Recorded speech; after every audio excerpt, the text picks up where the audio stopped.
Good evening, everybody, and welcome to Armstrong Arena here in New Haven, Indiana. I'm Thad Goff alongside Aid North, and today we do have a matchup between the Dekalb Barons and the New Haven Bulldogs. Right now, what's going on is a little Champions Together contest between teams that represent both schools. And my apologies if you couldn't hear me over that PA announcement, but teams from both schools are playing in this particular Champions Together game, so right now looks like it's Dekalb up 4-0. I can go ahead and tell you that Dekalb did win the JV game moments ago, and this varsity matchup should be a good one. New Haven is 8-3, Dekalb is 7-2. So we should have a really fun matchup on our hands today, and the varsity game will get started after this Champions Together game gets done. They'll set the clock to 20 minutes, and the kids will get a chance to get their warm-ups in. In the meantime, we're going to go to our first extended break. You're watching high school basketball on SummitCitySports.com. Welcome to the Summit City, home to the 260's dedicated high school athletes and fans. Each victory and celebration captured by our cameras. Treasure the highlights from the Summit Athletic Conference this season, or complete games live or on demand. After all, nobody's more proud to call Fort Wayne home than SummitCitySports.com. The athletes has always been here, and they're getting better. I'm watching, Summit City Sports, man, they're doing an awesome job. And, that's a plug. Them dudes are doing an outstanding job. And I'm able to be in Nashville and watch games on YouTube that they're broadcasting, and I'm seeing the talent. And it is just truly outstanding. And, you guys have seen the talent that's in the NFL now from Fort Wayne, Indiana, the talent that's coming up now, and the talent that, is just here, man. It's really cool. Developed for athletes of all sports, PSM's Edge training program is a personalized, high-intensity experience designed to help you outperform the competition. Whether you're looking to enhance your speed, strength, power, agility, or overall fitness, our expert training staff will build a program that adapts to your schedule while maximizing your overall performance. Now accepting athletes 12 years old and up. Get started today. Schedule your free evaluation at psmsports.com/edge. I started playing football when I was 4 years old in the Cub Football League at Leo. My freshman year of high school, I really started to notice that there was something different about how I played compared to what some other people were playing like. So then I started to develop more. I started to see the results, and then being able to go to Iowa was a big opportunity for me. Being able to train here at PSM has really given me an edge over my competitors. Working on my speed, and that's the name of the game nowadays, is who's the fastest guy on the field. Being able to put my body in different positions to allow me to be in the best position during the game. It's so important to not take those days off and just get into a place like PSM where they have flexible hours, and it's good for college athletes to come in and just train.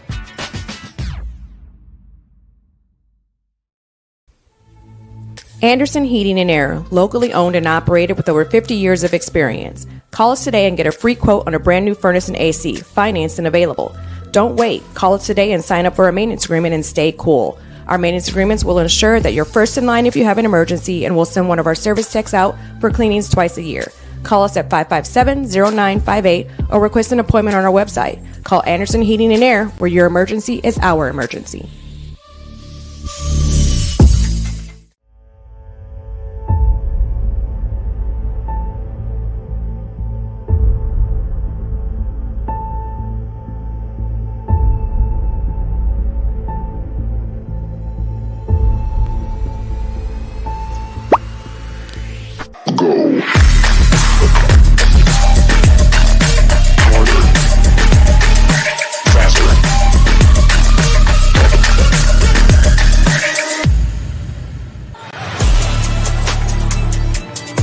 Game day, the moment athletes live for, the intensity, the passion, the unforgettable plays. And while you focus on the game, Watermark Sports Photo captures the memories. From the heart-pounding action to the game-winning score, our game day photos make your athlete the star. But we don't stop at game day.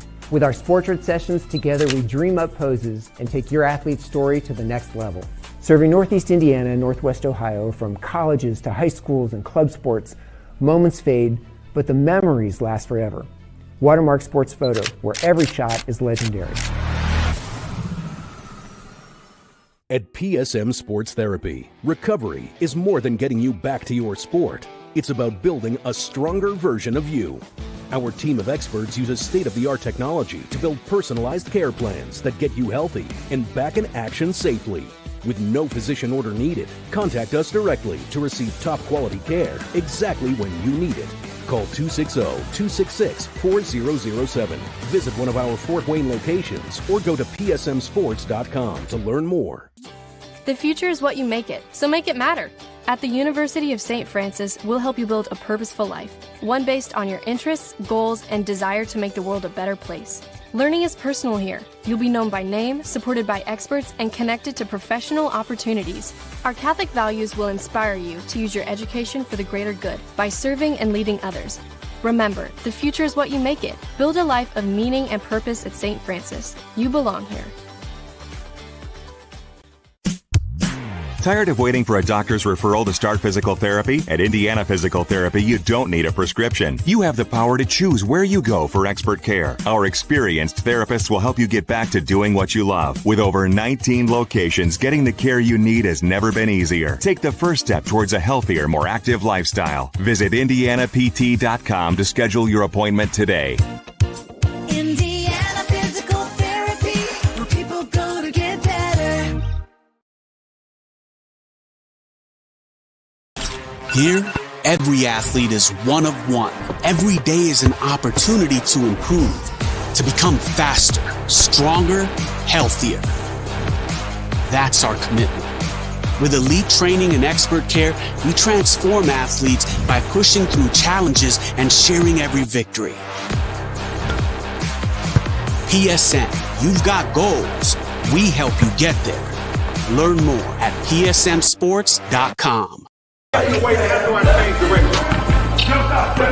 a hold of everything and I come from nothing. And now the whole world gon' know my name. And I used to have nothing, but now I got a whole lot of everything. That's why I come from nothing. When I'm gone, the whole world gon' know my name. 12 years old, caught up in that street life. I was trying to sound harder than the street light.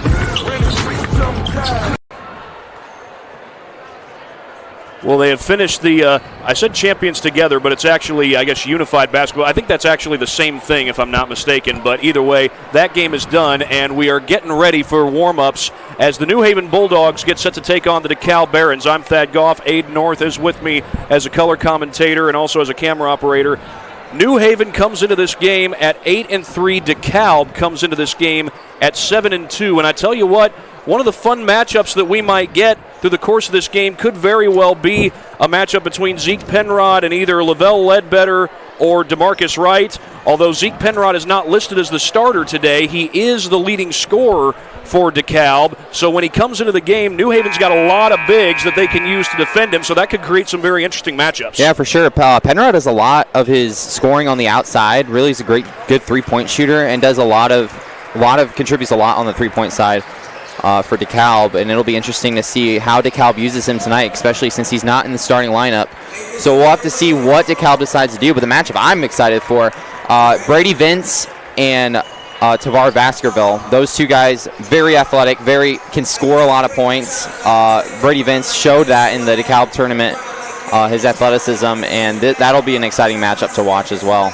Brady Vince, the second leading scorer on these Dekalb Barons. He comes into this game averaging 11.5. Zeke Penrod is the leading scorer. He averages 14.6 points per game on the season. On the New Haven side, of course, they've got the bigs on the inside that will be fun to watch and are worth paying attention to. However, Tavar Baskerville is the leading scorer, averaging 15 points per game. You've also got Lavelle Ledbetter, Dalen Jackson, and Jadrian Ezell, each averaging over 10 points per game. Jackson plays in the post, so does Ledbetter, and Jadrian Ezell is a really high-scoring guard. A lot of these New Haven guys have been around and been playing together for quite some time. The last 2 years they've been starters together, and you're starting to see that New Haven's continuing to get better under head coach Brandon Appleton. Yeah, Appleton had a lot of success at Angola and came to New Haven last year, and is really trying to develop this New Haven squad into a competitive program in the NE8. And they have done a great job this year continuing to build and hopefully make a little postseason run. And the DeKalb Barons, they're under first-year head coach Austin Irvin, who takes over for Marty Beasley. And taking over for Marty Beasley is no easy task. He had a great run at Carroll and also at Garrett. Didn't have quite the success at DeKalb that he did at the previous two schools, but so far Austin Irvin has taken over and has led the Barons to a 7-2 record. He played 2 years of football and 2 years of basketball at University of Central Michigan. And he also coached at Indiana University South Bend and was an assistant coach at Manchester. So Austin Irvin brings some college coaching experience to the table for the DeKalb Barons. And getting a chance to become the head coach, so far he's taken the opportunity and run with it. Yeah, this DeKalb squad's only lost 2 games really to a tough DeWanger team, and then they lost their championship game to a really good Whiteland team down south of Indy. This team is looking to shape up to be one of the top in the NE8, and this could very well be it for the top of the table in the NE8 today. Got plenty of games going on Summit City Sports tonight, including Marion at Southside, Blackhawk Christian at Concordia, Kokomo at Snyder. This game is the only conference matchup that we've got covered for you tonight, but it should be a good one. Both DeKalb and New Haven are 1-0 in NE8 conference play. Of course, you got a lot of 1-0 conference teams, including Columbia City, who has the best overall record in the NE8. They are 10-1 on the season. And they have the 1-0 conference record, although Huntington North actually 2-0 on the season. Columbia City's actually 9-1. Huntington North 8-3 overall, but Huntington North 2-0 in conference play. DeKalb and New Haven both tied with Columbia City for second in the NE8. So those are the conference standings coming into this game. We still have about 16 and a half minutes left until we get this game underway. We'll go ahead and get a few bills paid, get some words in from our sponsors. Of course, it is because of our sponsors that we get to do all these games that we do on Summit City Sports. Big Eyed Fish has been around the Northeast Indiana area for generations. Enjoy the best fish in Fort Wayne in a family-friendly environment at Big Eyed Fish. Tom Steele Tire has been servicing the Fort Wayne area for over 40 years. They will help you find the perfect tire for your vehicle. They'll help you find the perfect tire for your vehicle and other auto repair services. At Ottenweller Contracting, we invest in our customers by providing peace of mind during the entire process from bid to build. Visit OttenwellerContracting.com to learn more. Summit Volleyball trains and builds the highest quality volleyball players in the area from ages 5 to 18. Jump on board. Together, we can reach the summit. Today's broadcast is brought to you by SummitCitySports.com. Follow us on X at 260 Sports, like our Facebook page, Summit City Sports, and be sure to subscribe to our YouTube channel. Of course, it is on our YouTube channel where you can watch all of our broadcasts of regular season high school sports in Northeast Indiana. Should be a fun matchup as DeKalb takes on New Haven. DeKalb has a lot of size on the interior. New Haven has a lot of size on the interior. DeKalb has Zeke Penrod, who's not starting tonight, likely will come off the bench. The tallest guy they have is Malachi Webb. He stands in at 6'5", but right now they're scheduled to have Caden Rice and Bowen Meinhardt as the starters on the interior. The guards will be Caden Palumbo, Brady Vince, and Dalton Cox. And, of course, we've seen in recent years that DeKalb has some really good athletes. We've seen that with their baseball team, a team that came close to winning a Northeast 8 conference last year, but ended up losing to Leo, and then Leo beat Huntington North the following day to cap off a NE8 title. But DeKalb put together an excellent season on the baseball diamond, and athleticism seems to have dribbled over into other sports. We're seeing it now in basketball with Austin Irvin taking over, and we saw it in football with Ryan Robertson coming over from East Noble and taking that DeKalb program in the right direction. I think it's safe to say there's plenty of great athletes in the DeKalb County area. Yeah, a lot of that contributes to the county mindset where a lot of these guys play 2 or 3 sports. Like you talk about Brady Vince, he's a star baseball player. He's probably going to go play college baseball somewhere. There's plenty of other guys on this roster who probably play various sports, and that really helps out when you have guys who are able to be athletic and to make good plays on the basketball court as well. Austin Irvin had this to say about his star players regarding Zeke Penrod. He said, quote, "Zeke can shoot, play with his back to the basket, see the floor, and really finish at a high level. As for Brady Vince, he said, quote, Brady Vince is the ultimate competitor, hates to lose. He will do whatever he needs to win. He can shoot, finish strong at the basket, and defend very well. And regarding Caden Rice, he said this, quote, Caden loves basketball and is a gym rat. He can shoot, finish strong at the basket, and can protect the rim. Regarding the challenge of playing against New Haven, Austin Irvin said, quote, New Haven's pressure will be a challenge. If they start hot, they will be tough to guard when they make tough shots. We have to keep our composure against their pressure and finish possessions with a rebound. And you know, New Haven being a team that likes to pressure the basketball, it can be hard to advance the basketball against them. But you know, when you get settled in sometimes against the pressure, if you're able to make good decisions, make good passes, protect the basketball, sometimes you might be able to settle in. And even if you're down by a good chunk of points, you can come back and at least make the game closer. So for Dekalb, you got to think that the mindset's got to be protect the basketball, make good decisions, and trust your teammates. Yes, good teams thrive under pressure, and the winner of this game is probably going to be a tight ball game. And whoever can thrive the best out of pressure, not make any turnovers, not make any silly mistakes, is likely going to come out on top of this one today. Now, of course, regarding New Haven, they've got guys on both sides of the floor that can get it going. I mean, yes, offensively and defensively, but also considering the fact that they've got great guard play that can get it going and great post play that can get it going. Of course, Lavelle Ledbetter and Dalen Jackson are two top-notch scorers. Ledbetter is a junior, Jackson is a senior. And you've also got Jadron Ezell and Tavar Baskerville that can score at a high level at the guard position. New Haven has 4 guys averaging in double figures. 2 of them are guards, 2 of them are power forwards. So New Haven is one of those teams that just gets it done, whether it's the backcourt or the front court. Yeah, they have a lot of guys who are able to do a lot of things. I mean, you look at LeVar Ledbetter, he's averaging 6.3 rebounds off the glass and 5.5 assists as a forward. That's pretty impressive to do, if I say so myself. You got to love a team that's not selfish and is willing to find the open men and to get open shots, and that's exactly what New Haven likes to do. And one thing you can also say about New Haven is they are deep in the front court. Obviously, you got Lavelle Ledbetter and Dalen Jackson, who we've talked about already, but coming off the bench or possibly even starting, you've also got DeMarcus Wright, who can make things happen in the low post, and Marquaylon Johnson has proven to be a great post player as well when it comes to offensive rebounding and being able to score those second chance points.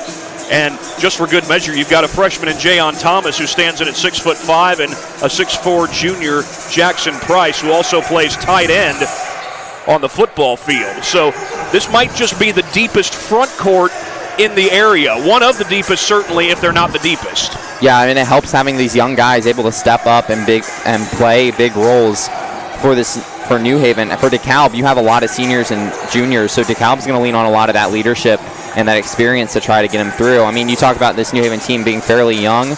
They've played together for a while, so maybe that's going to contribute to tonight's ball game. They're fairly young in the sense that they've got a lot of juniors on the starting lineup, or at least who figure in to the lineup on a frequent basis. The only 2 seniors who have started consistently for them are DeMarcus Wright and Jadron Ezell, and those guys can still play at a very high level. Well, we've got just under 10 minutes to go, and again, we're getting kind of a later start to this game because they had the Unified Basketball or Champions Together game right before this varsity game, right after the JV game. It was the Dekalb Barons who won the JV game, and it was a close game, so we could be in for a fun night here at Armstrong Arena in New Haven, Indiana. We're back after this break on SummitCitySports.com. Thank you for watching Summit City Sports. To help broaden our coverage, we're asking you to become a monthly sponsor to our Patreon account. We produce weekly highlights and live video broadcasts. When the Homestead Girls Golf Team won its first state title in program history, we were there. When Fort Wayne brought back 3 state titles in cross country, we were there. We believe in sharing positive stories and setting the standard for how high school sports should be covered. Join us and donate today.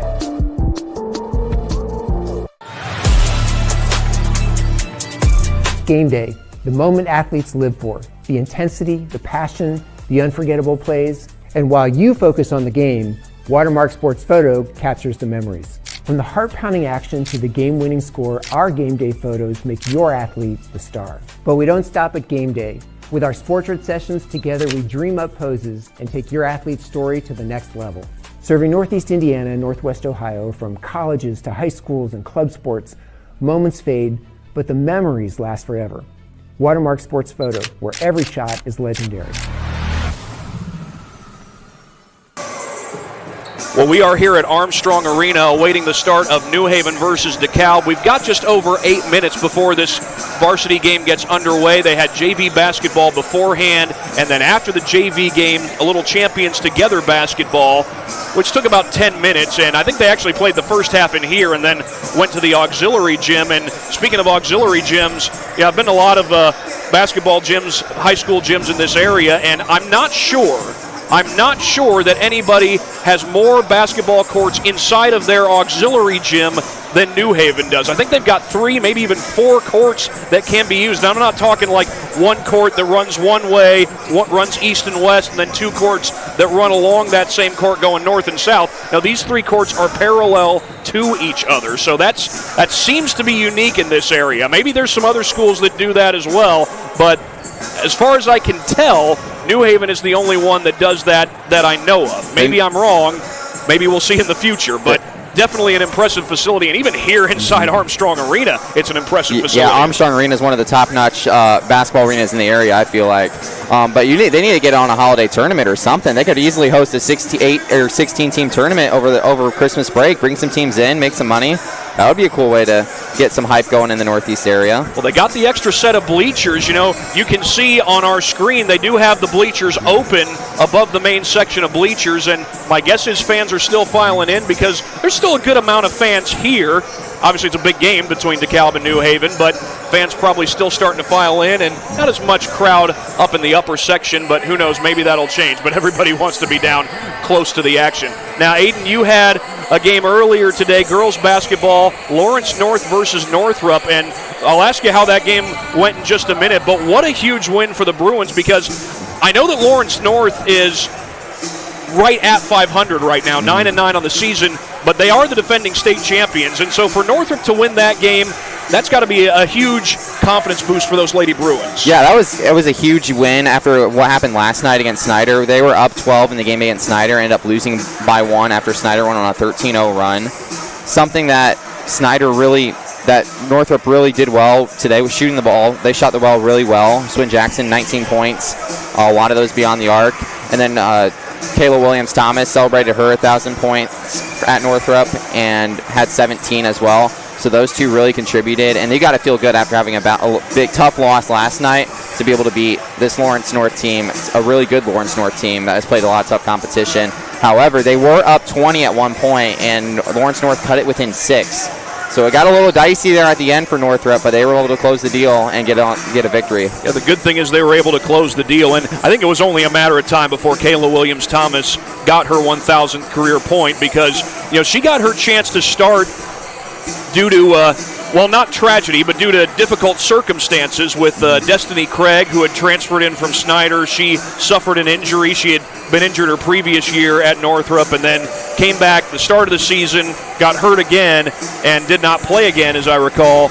And that gave Kayla Williams-Thomas her chance to start as a sophomore, and she took advantage of it. She's been playing at a high level ever since. Yeah, for sure. She does a really good job driving to the basket. That's where a lot of her points come in, are in the paint. She does a great job driving, great job getting in those passing lanes and getting those steals and getting the buckets to fall. Well, I can tell you that Snyder has a 12-6 lead over Kokomo in boys basketball. Snyder has won their last 2 games in boys basketball, beating New Haven on Tuesday, and then last night they also beat Northrop in the boys game as well as in the girls game. Aiden, you had that one as well.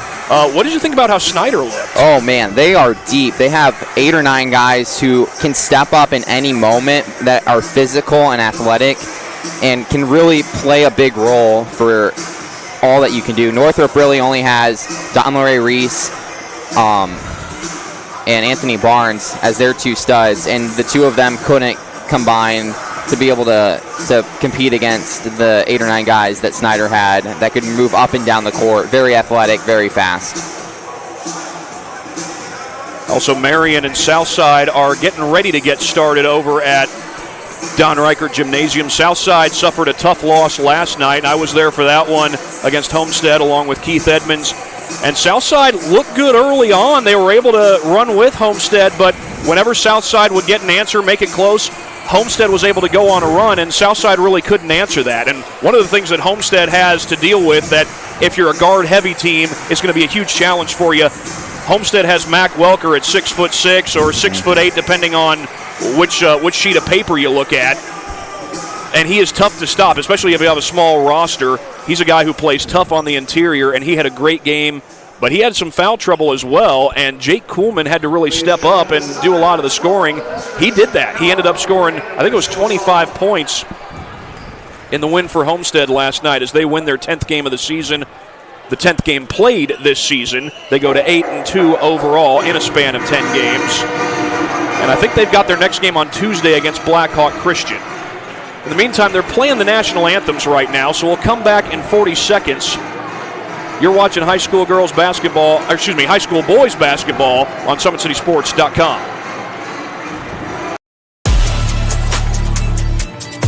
Game day, the moment athletes live for, the intensity, the passion, the unforgettable plays, and while you focus on the game, Watermark Sports Photo captures the memories. From the heart-pounding action to the game-winning score, our game day photos make your athlete the star. But we don't stop at game day.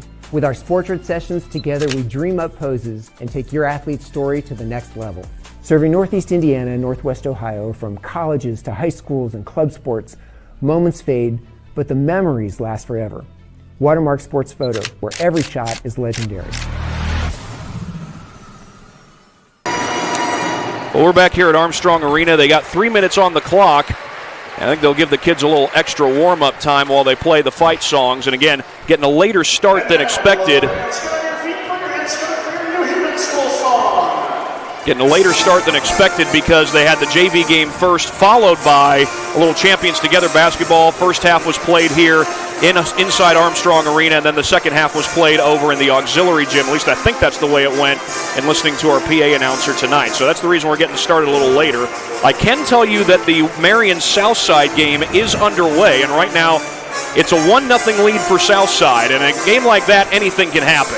Early start for Southside, and obviously they've got the better record going into that game, but Marion is a well-coached team. James Blackman, the former Bishop Luers head coach, has done a great job, won some state titles at Luers, added a state title in his time at Marion, so you know that James Blackman is going to have his guys prepared for the Archers.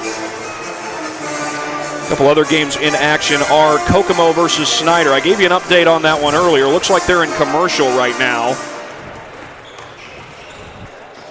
And Blackhawk Christian and Concordia have started. That game is scoreless over at the Cage in Fort Wayne, Indiana. There have been some good games between those two schools. I remember 2 years ago, Concordia took Blackhawk Christian down to the wire. They were down 15, came back and tied the game, but then Isaac Smith, the sharpshooter for the Braves, hit the game-winning three, and that was all she wrote. Isaac Smith had a great career at Blackhawk Christian. I believe he came off the bench the year that, or no, check that. I think he was a starter the year that Blackhawk Christian won their state championship, which would have been 3 years ago under then first-year head coach Matt Ross. So we got about 3 minutes to go before this game gets underway. They have restarted the clock. Another update from Kokomo versus Snyder. Right now it's Snyder up 22-12, and that game's in the second quarter. Kokomo comes into that game with a 7-3 record. Snyder beat New Haven in their most recent game, or in New Haven's most recent game. Snyder's most recent game going into that one was against Northrop last night, but they beat New Haven on Tuesday night. And they're looking to keep the momentum going. They'll have East Noble on Wednesday night, a game that we hope to bring to you on SummitCitySports.com. Now for New Haven, like I said, their last game was against Snyder, and that was a loss. So the Bulldogs are looking to bounce back against their conference rivals, the Dekalb Barons. Obviously, they're looking back at that Snyder game, trying to figure out what do we have to do better, what adjustments do we need to make, and trying to bring that in to this game against the Dekalb Barons. For sure. It'll be interesting to see how New Haven's able to bounce back after a tough loss to Snyder earlier in the week. They have the size. On paper, they have the size advantage. We'll see if they can use that to their advantage, and we'll see how DeKalb's able to respond to that. DeKalb had their most recent game back on Tuesday night as well, as I recall. played Eastside, I believe. That's right, it was against Eastside, and Dekalb did win that game. I think they won it by quite a margin, if I'm not mistaken. Trying to get my papers together here. That's the reason why I'm 61-36 was the final score. And again, as Aiden mentioned earlier, their only losses were to Bishop Dwenger and Eastside. That Eastside game was part of the Dekalb Barron Invitational that took place over New Year's weekend. We've got another minute to go until we get this game underway. They're packing the house tonight here at Armstrong Arena. You're watching high school basketball on SummitCitySports.com. Thank you for watching Summit City Sports. To help broaden our coverage, we're asking you to become a monthly sponsor to our Patreon account. We produce weekly highlights and live video broadcasts. When the Homestead Girls Golf Team won its first state title in program history, we were there. When Fort Wayne brought back 3 state titles in cross country, we were there. We believe in sharing positive stories and setting the standard for how high school sports should be covered. Join us and donate today.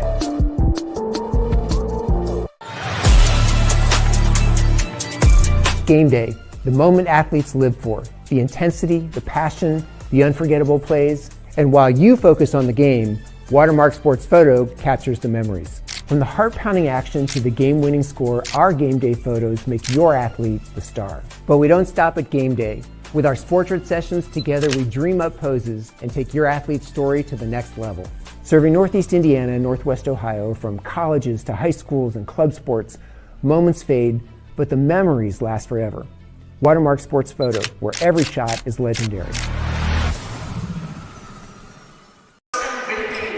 We're about to have the national anthem in just a moment, so we'll keep it right here for the anthem, but the announcers will pause. And right now we'll just go ahead and turn it over to our PA announcer. Ladies and gentlemen, at this time, please rise and gentlemen, remove your caps as we honor America with the playing of our national anthem.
And now we will have the announcement of the starting lineup, starting with the visitors from Dekalb.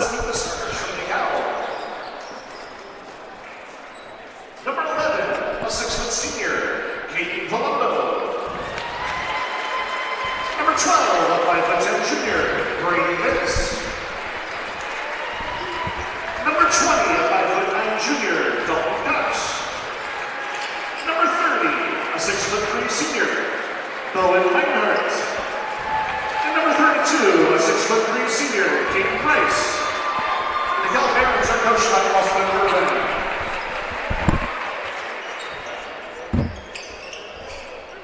And now, the starting lineup for your New Haven Bulldogs. Number 1, a 6'3" senior, Jeremy Zell. Number 5, a 6'5" senior, Taylor Jackson. Number 22, a 6' junior, Tyler Baskerville. Number 24, a 6'3" senior, Marcus Wright. And number 34, a 6'4" junior, Number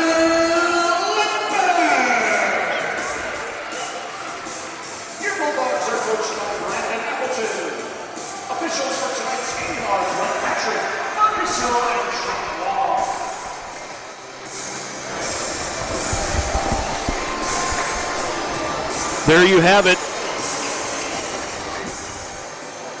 There you have it. Those are the starting lineups for this game between the Dekalb Barons and the New Haven Bulldogs as they are about to take the floor and get this game underway.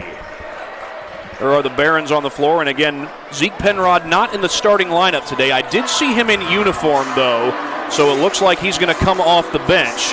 He comes in as the leading scorer for these Barons. Now, the interesting thing is that Bowen Meinhardt and Caden Rice, really big bodies. Maybe Dekalb wants to use that to their advantage against Lavelle Ledbetter and DeMarcus Wright.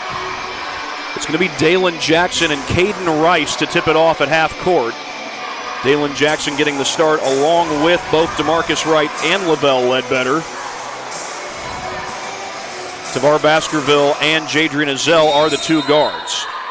Now Jackson is a taller power forward, 6'5", and also certainly well built, but not quite as big a body as Ledbetter and Wright. As Wright cuts down the baseline, Baskerville will feed to Ezell. Dekalb comes out in a man-to-man defense. That's Ledbetter out on the wing. Now, we have seen Ledbetter step out and shoot some threes early on this season. Was about to do so right there. He'll hit the mid-ranger to give New Haven the early lead.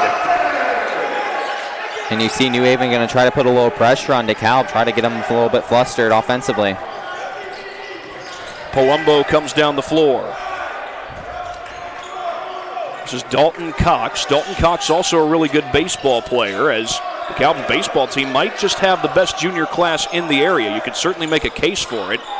Meanwhile, Brady Vince stepping out for the three, and there's DeMarcus Wright for the rebound for the Bulldogs.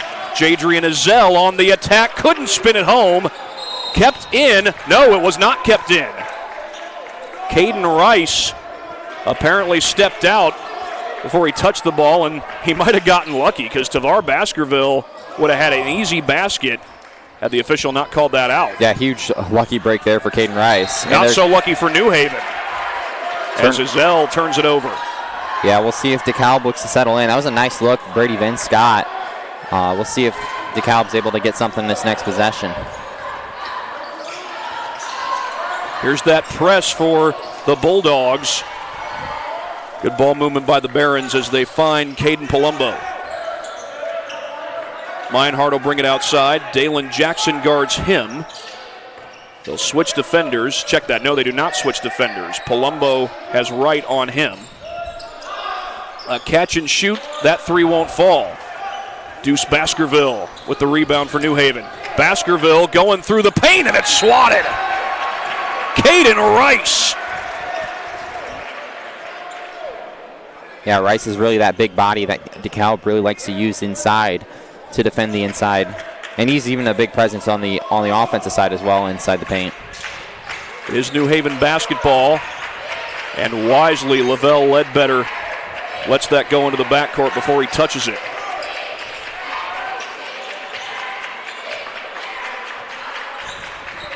Baskerville has it. He looks for help, goes inside. Ledbetter came close to shuffling his feet that time. He goes up, missed the shot. That's off Ledbetter. Brady Vince knocked it off of Ledbetter, and the Barons take over. And there's your answer. Zeke Penrod checks in after only 2 minutes on the bench. So the Barons will get their leading scorer on the floor. Zeke Penrod stands in at 6'3". Jackson will guard the inbound, which goes to Brady Vince, and it looks like it's still going to be Jackson versus Penrod when Dekalb has the basketball.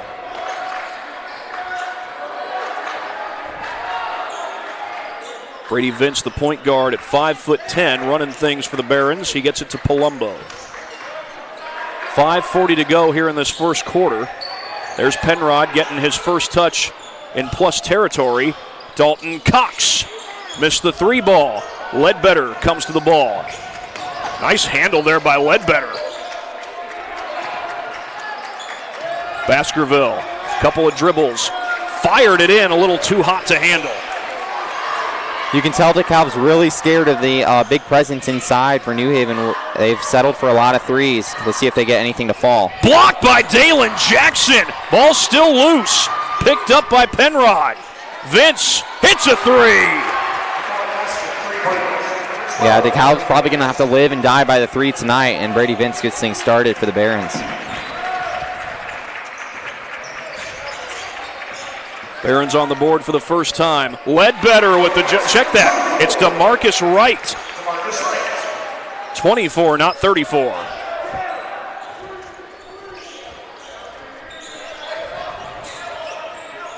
Dalton Cox feeds that to Rice. Rice also a baseball player at Dekalb. I believe he also plays football as well. That 3 will not go, and Baskerville's all alone for the board. DeMarcus Wright wants to go baseline. That's an offensive foul. Basket will not count. And in the meantime, Brady Vince still on the deck. Luckily, he's up. Well, I just gotten the wind knocked out of him. He's trying to walk it off. Austin Irvin did describe Brady as a guy who hates to lose. And I think we can say he hates to come out of a game. Right now, whatever he's dealing with is not enough to keep him out. Dalton Cox with Baskerville on him. He does get across the timeline. All wide open down the floor. The basket goes. They get that ball inside to Caden Palumbo. Palumbo, not usually a guy who scores a lot. Big utility man for the Barons. A really big support guy, but he gets a bucket there. Shane Rogers-Smith on the floor for New Haven. He'll take the 3 and knock it down.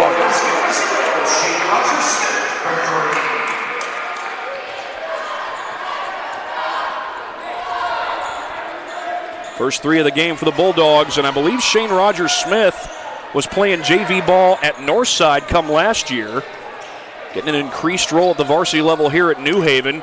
3 ball on the other end from Vince. Battle for the board. Penrod knocks it away from Wright. Good feed, and Vince able to finish against Jackson.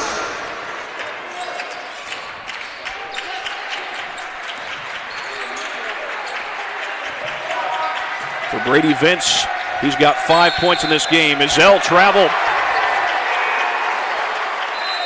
Speaking of traveling, the well-traveled visitors crew from Waterloo, Indiana, showing their approval with that call.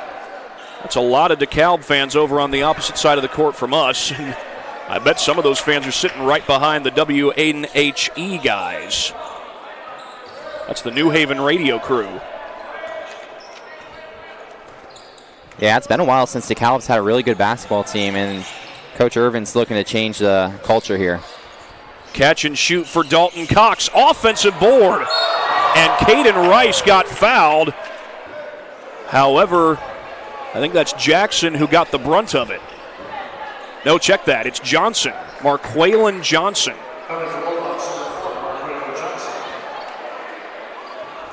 First foul on New Haven, first on Johnson. And they're going to say it was not in the act of shooting. And I got to correct myself. It's the second team foul on New Haven. Marqualan Johnson is used a lot off the bench for these Bulldogs. He is a junior, 6'5". Graydon Pepple is in the game for Dekalb. So work the ball outside to Caden Rice. 2:33 left to play. Vince gets the screen. That's Rice.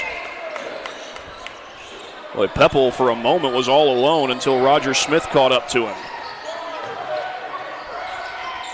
Cox has Baskerville on him. Long possession here for the Barons. Turnaround jumper. Penrod knocks it down. Penrod's really good from mid-range. He did that a lot in the Dekalb tournament over the holiday break. See Penrod on the board for the first time in this game as Izell feeds outside to Roger Smith. Deep 3. Izell in and out and then back in. That's about as friendly a bounce as you can get.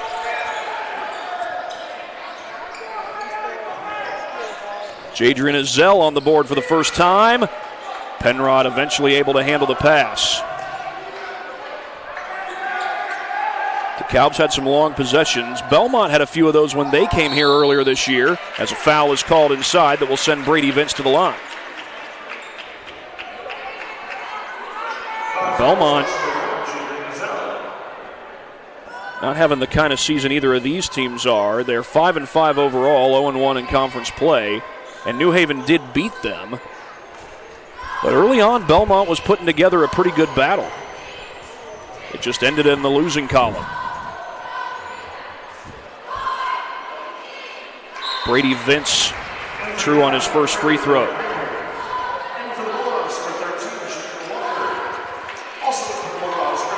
A minute 26 left to go in quarter number one. We are tied. That's 3 fouls for New Haven as a team. Gazelle committed that one.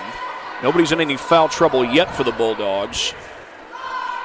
But you do want to have a clean basketball game. Vince missed it, and the board pulled down by the freshman Jayon Thomas. That's Johnson handling the ball for the Bulldogs. Jameer Walker is also coming off the bench for New Haven. Right now they've only got one starter on the floor. That is Baskerville. They've still got some quality players on the floor, though. Oh, Johnson with the range!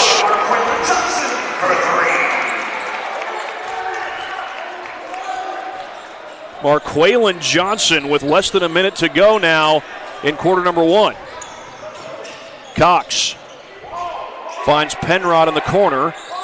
He's got Thomas, that big freshman, right on him. All poked away. Jameer Walker got his hands in the cookie jar, and now a foul. Going to be on the Bulldogs, it looks like. That was almost a turnover, maybe even a jump ball, which would have kept it with New Haven. Instead, it's a Bulldogs foul. Shane Rogers-Smith called for the foul. Penrod able to hold on against two dogs. Wide open Cox puts it on the deck. Now Vince hits the mid-ranger. Dekalb doing a really good job passing the ball around, finding the open men. Man, New Haven trying to do a little double team, and Dekalb's working around it. Rogers-Smith inside to Thomas, poked away. That's going to be Barron's ball if that's a jump ball, and it is. Graydon Pepple. He just went against big Jayon Thomas and forced ultimately a turnover. And the Barron fans love it. Well, why shouldn't they? Pepple's only 5'10". And definitely outsized. Against Thomas, who's 6'5". 12 seconds. Dekalb can take the lead. Cox driving through all kinds of traffic. Dalton Cox. Johnson, another deep three. It goes at the buzzer. Marqualan Johnson.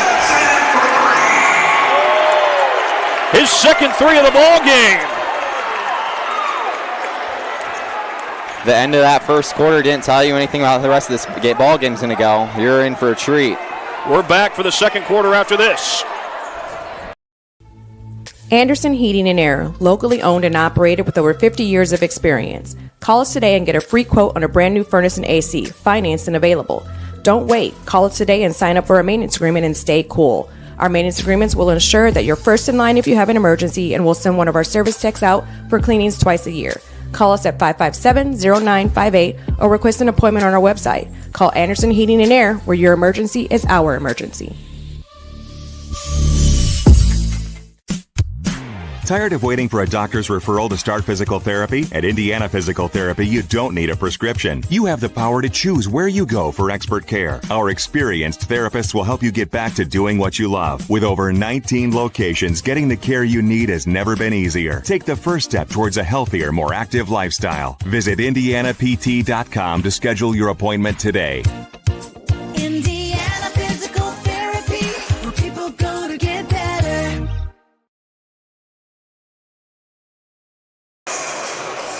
Well, we've got a good game here at New Haven, 16-14. I will update you on some other scores around the area. Southside's got a 22-10 lead over Marion in the second quarter.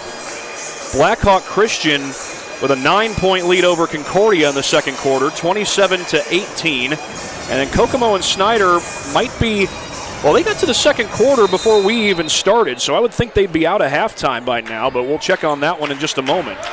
Marqualan Johnson has 2 threes, one of them right before the first quarter came to an end.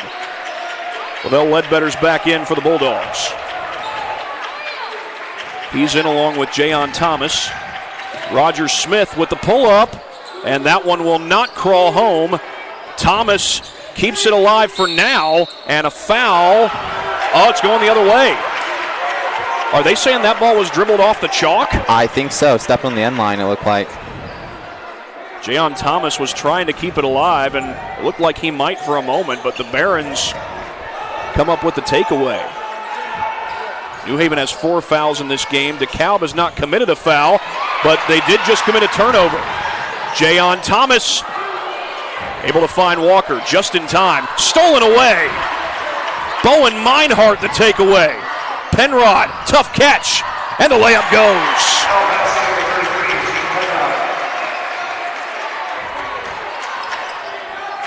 Dekalb's done a great job early on to breaking this New Haven press and getting the open man a good look. Kokomo and Snyder are at halftime, but Kokomo's cut into the deficit. It's 31-27. Johnson couldn't hit that one. Barron's ball. The home crowd clearly doesn't like it. They thought it was off Dekalb.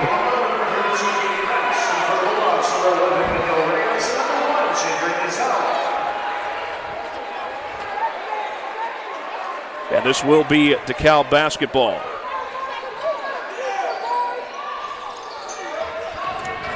Brady Vince going up against that trap, finds Peppel. Graydon Peppel's already made his presence felt, but that ball gets loose. Johnson scoops it up. Thomas was just across the timeline. Ezell short on the 3 ball, but Ledbetter's right there. Swatted away from Thomas. Well, the Barons are defending the post really well. Yeah, especially for being how outsized they are. They've done a nice job tonight. Peppel trying to go through traffic. That's Rice. Comes up short. That was Palumbo who kept it alive for the Barons. Good look from downtown. It's short. Loose ball picked up by Rice. Just got it to Brady Vince as we're down to 6 minutes to play in this game. Meinhardt sets the screen. Another long possession for Dekalb. They've had a few of these already. Into the paint goes Caden Rice, and offensive foul. I think that looked like the signal. Yep, I believe that is. A little out of control there, Rice was. That's the first team foul against Dekalb.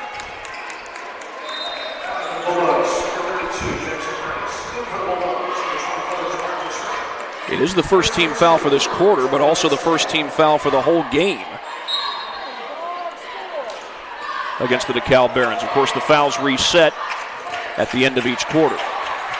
So far, New Haven scoreless here in the second. Tavar Baskerville's back in. DeMarcus Wright in and out. He can hit from the outside. Couldn't hit that one. I think that's going to be Ledbetter who gets the foul. Lavelle Ledbetter called for his first.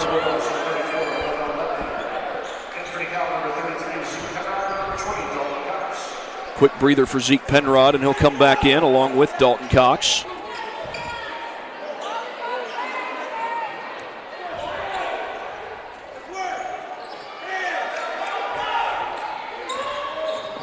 New Haven sets up their press.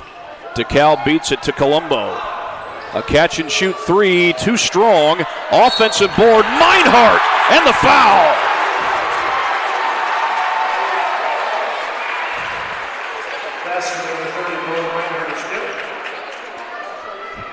Meinhardt showing up big here early on for the Barons. That's Meinhardt's first points of this game.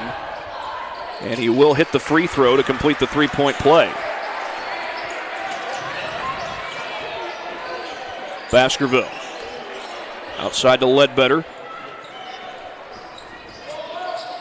Kick to the corner. Reyes off the mark. Ledbetter, the offensive board.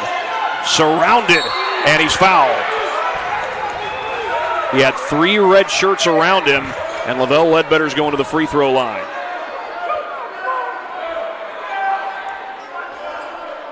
The way this game's been so close, I feel like shots at the free throw line are going to be crucial for either side. Foul's going to be on Vince. It'll be his first. That's only the second foul against Dekalb in this whole ball game. And free throws, I think you just said it, Aiden, are going to be huge. That was a big miss by Ledbetter.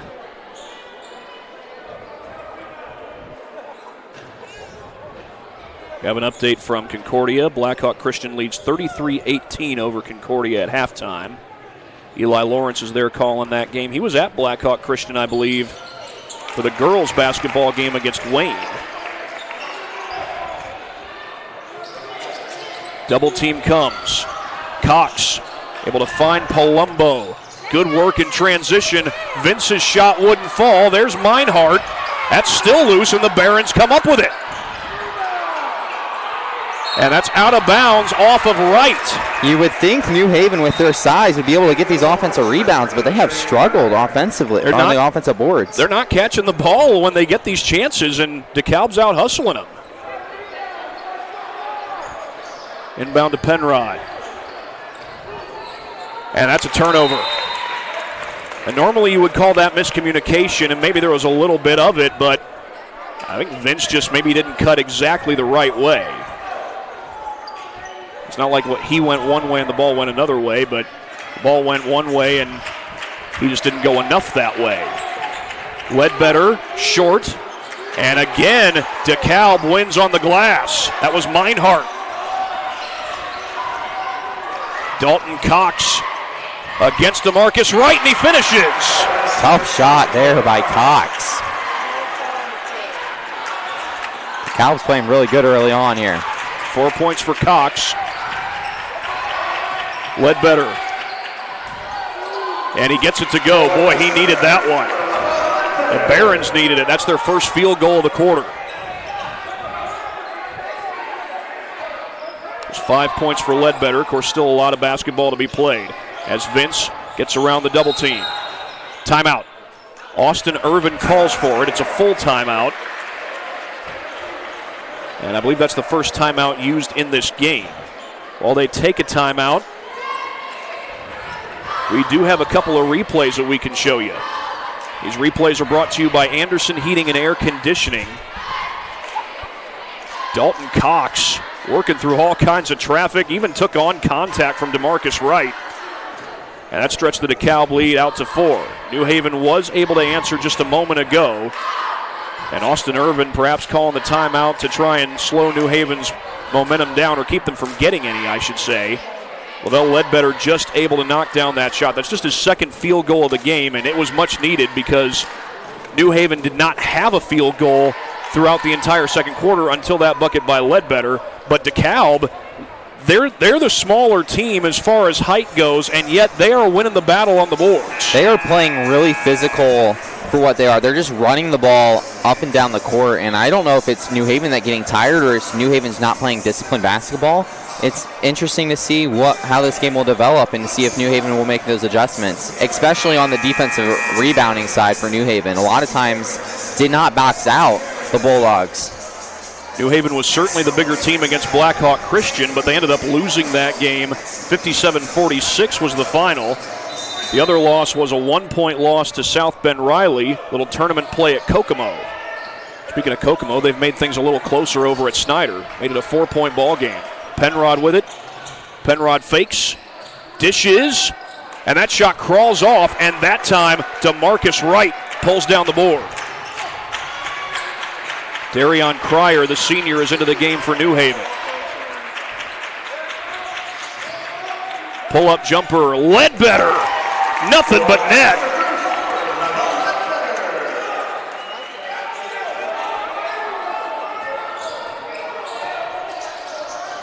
DeKalb still needs to beat the 10-second clock, and they do. Press comes in the backcourt as Palumbo draws a double team. Finds Vince. Bowen Meinhardt has DeMarcus Wright guarding him. It's mostly starters on the floor for New Haven, except for Cryer. He comes in off the bench. He's getting his first minutes of the game. Penrod fakes the three. Draws two big men and fires to the opposite side. Dalton Cox got it back. Penrod off the mark, and Ledbetter has it. Lob down the floor. Ezell. The reverse won't fall. And Penrod grabs it for Dekalb. Vince trying to go past all kinds of traffic. Brady Vince, how about it? That's one of the things Vince does best. He really does a nice job at turning on the jets and going around some defenders and taking it to the hoop. Baskerville blocked, but a foul going to be called on Palumbo. A little too much contact there. Looked like got a little bit of the face, Palumbo did. That'll send Deuce Baskerville to the free throw line. My understanding is that's a nickname of his.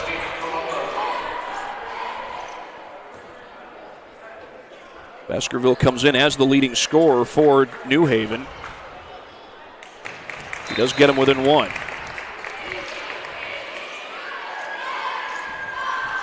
By the way, I've got that as Baskerville's first points of this game.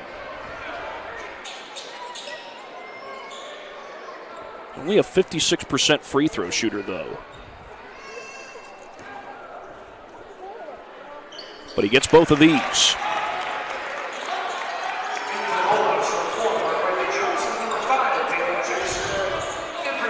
Well, New Haven came back and tied the game. Dekalb answered.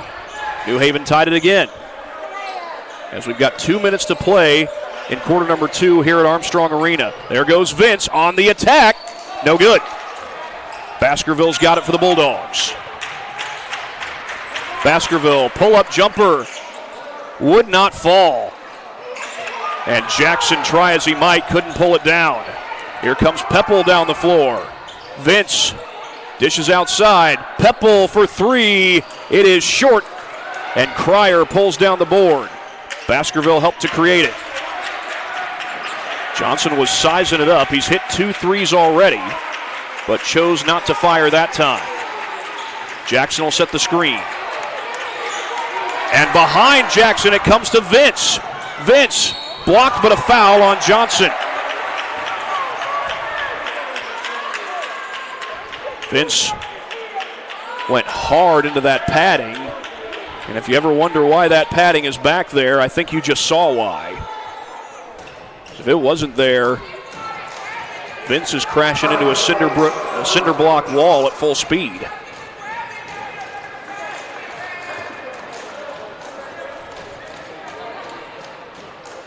First free throw won't go. That would have given Dekalb the lead.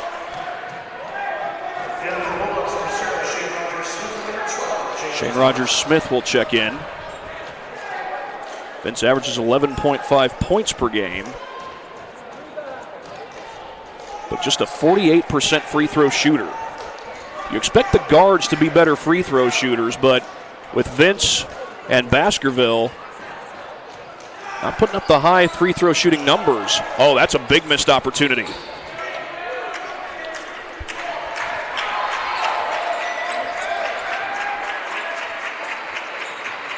Cryer feeds outside to Johnson. Late dish, and Jackson, a little drop in the bucket. And the Bulldogs take the lead. First lead since it was 16-14 at the beginning of this quarter.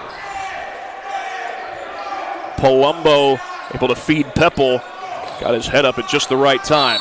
Penrod travel. Doing a little too much there. And it did not work in his favor. Officials are always looking for the travel, the step before the dribble. And we are seeing Brandon Appleton dig into his bench. He's going to go a little bit smaller here as Thomas comes off the floor and Ezell takes his place. Ezell's tall as far as guards go. He's 6'3", but the only true big you have on the floor, check that, you've got two bigs on the floor, Johnson and Jackson. Here's Johnson with the ball. Will slip pass. Jackson couldn't finish, but he got fouled.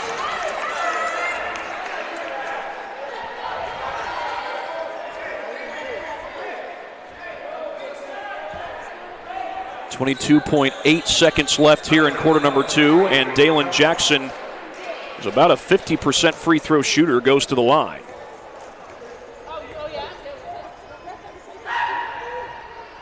Somebody just barked out from the crowd.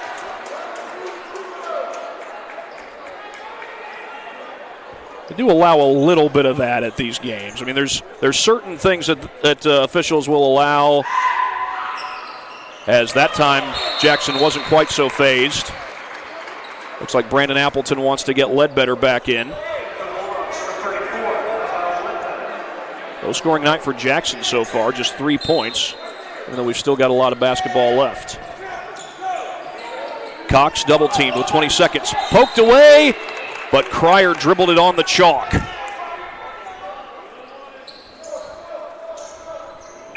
.8 seconds left here in the first half.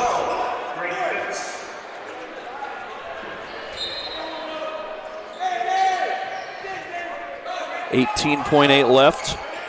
Vince draws the trap, and he calls the timeout. Well, that'll help to avoid a 10-second violation. That's the second timeout, however, that Dekalb has had to use.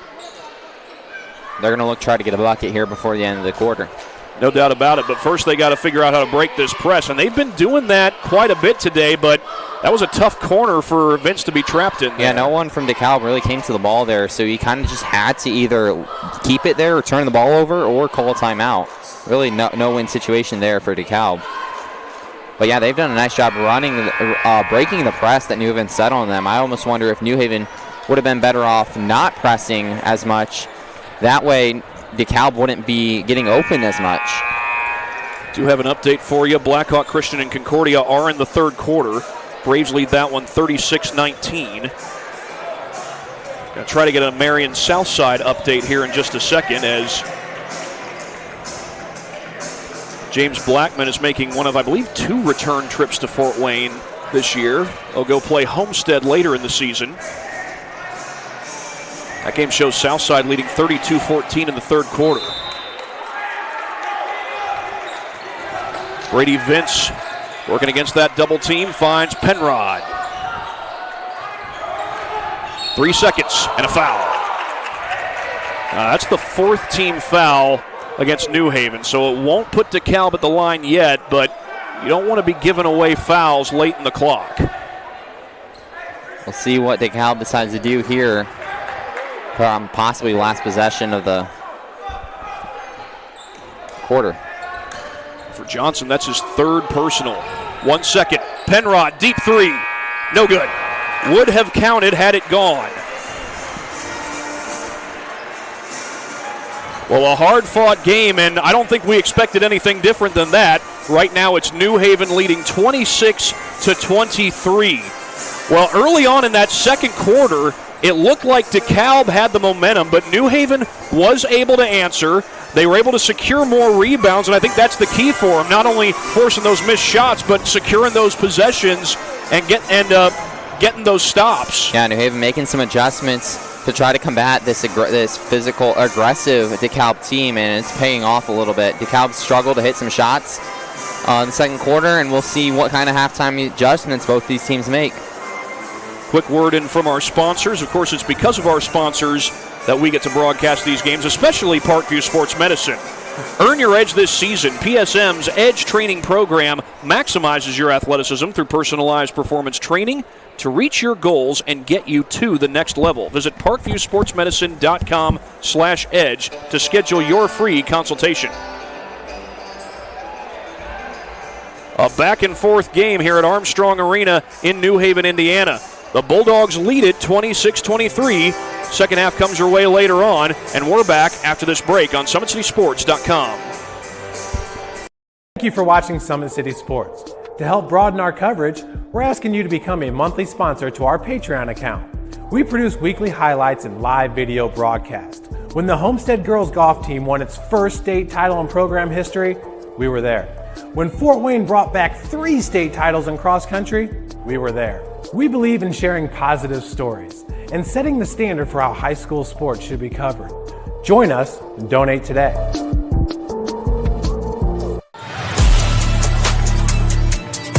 Game day, the moment athletes live for, the intensity, the passion, the unforgettable plays, and while you focus on the game, Watermark Sports Photo captures the memories. From the heart-pounding action to the game-winning score, our game day photos make your athlete the star. But we don't stop at game day. With our Sportrait sessions, together we dream up poses and take your athlete's story to the next level. Serving Northeast Indiana and Northwest Ohio, from colleges to high schools and club sports, moments fade, but the memories last forever. Watermark Sports Photo, where every shot is legendary.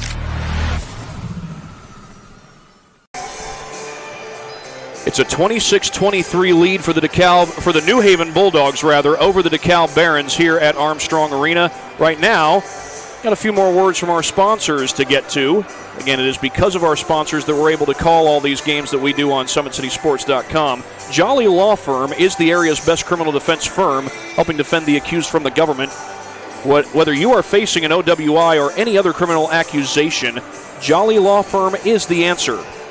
Sioka Cleaning and Restoration, providing commercial cleaning services, including janitorial, water damage, and state-of-the-art disinfecting services throughout Northeast Indiana.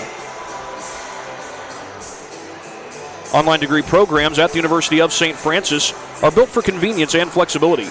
Most degrees can be completed in 12 months. Visit online.sf.edu for more information. Well, right now I'm going to go ahead and read off the scoring leaders for this first half. Leading scorer for the Dekalb Barons is Brady Vince. I've got him as having 10 points in this game so far. Dalton Cox with 4. Zeke Penrod with 4. Bowen Meinhardt with 3. And Caden Palumbo with 2. For New Haven, Lavelle Ledbetter has 7. Marqualan Johnson has 6.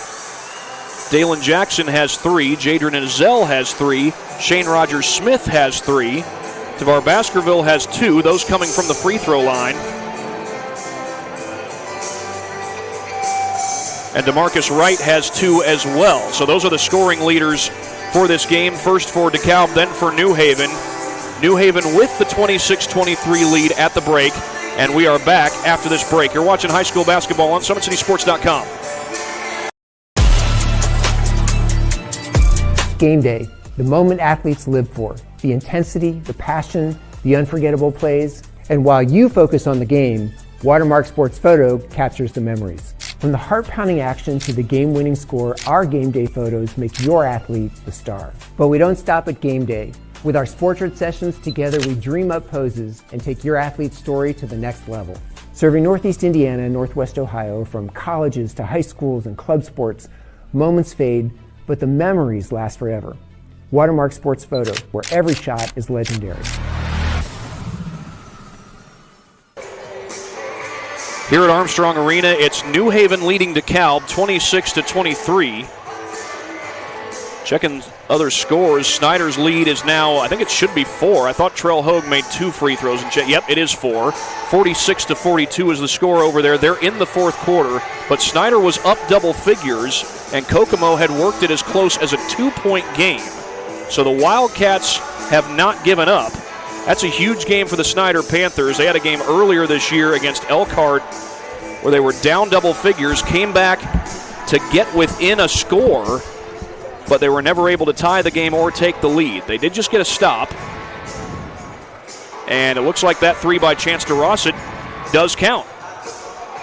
So Snyder looks like they've extended their lead to now 49-42. Meanwhile, Southside on top 41-24 over Marion. That's a huge bounce back for Southside. That game's still in the third quarter, so it's certainly far from over, but that's a game that Southside needs after last night's tough loss at the hands of the Homestead Spartans. Meanwhile, here at halftime, New Haven with a 26-23 lead, and so far, Aiden, good battle by DeKalb in the low post. They've been able to win a lot of those 50-50 balls, win a lot of those offensive rebounds, and they haven't let New Haven get a whole lot of second chances. Yeah, they've done a really nice job of getting those offensive rebounds and really keeping their possessions alive. They really like to run long, drawn-out possessions, really take their time, try to find the open man and get a nice, easy shot, and it's worked for the Barons.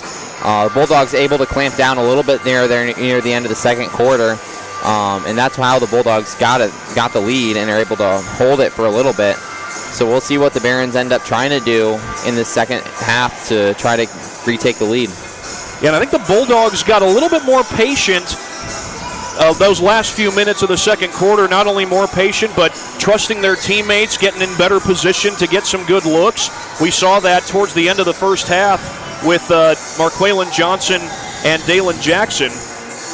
And I'll show you that replay here in just a minute. Now, this is one of the strengths that Dekalb has had. This replay is brought to you by Anderson Heating and Air Conditioning. Brady Vince, his dribble drive game has been incredible, and he's scored off of that, I think, 3 times already. But then, right after that shot, was where we saw that two-man game between Marqualan Johnson and Dalen Jackson. Marqualan drew all kinds of defenders. That's a bench player drawing a whole bunch of players, and probably the reason he draws that kind of crowd is because Marqualan is so big and so effective on the interior, no matter what his points per game might be. For sure, and he's definitely been a big part of why Bulldogs have really been successful here early on, and we'll see if they continue to utilize him in the second half. One thing about Brandon Appleton is he does like to dig into his bench. He's got bench players that he can trust. Now, sometimes you dig into your bench because somebody's in foul trouble or struggling, and maybe they need a little breather before they go back in, get their legs back under them.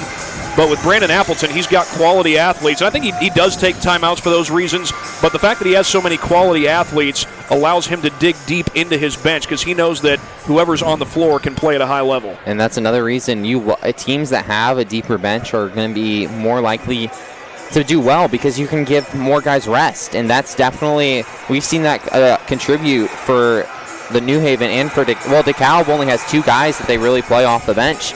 So you're not able to get those main starters the break that they may need to recuperate and get ready for whenever they're playing next.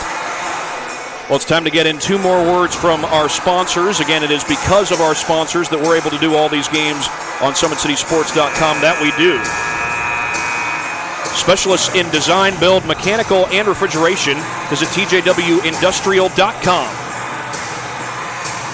The 12,000 Hoosier men and women with Laborers District Council and affiliated local unions that build Indiana, we are LIUNA.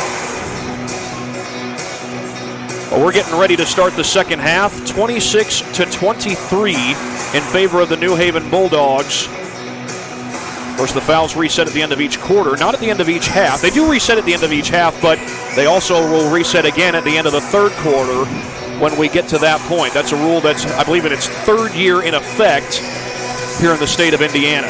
Yeah, for a while they did double bonus and fouls reset on each half.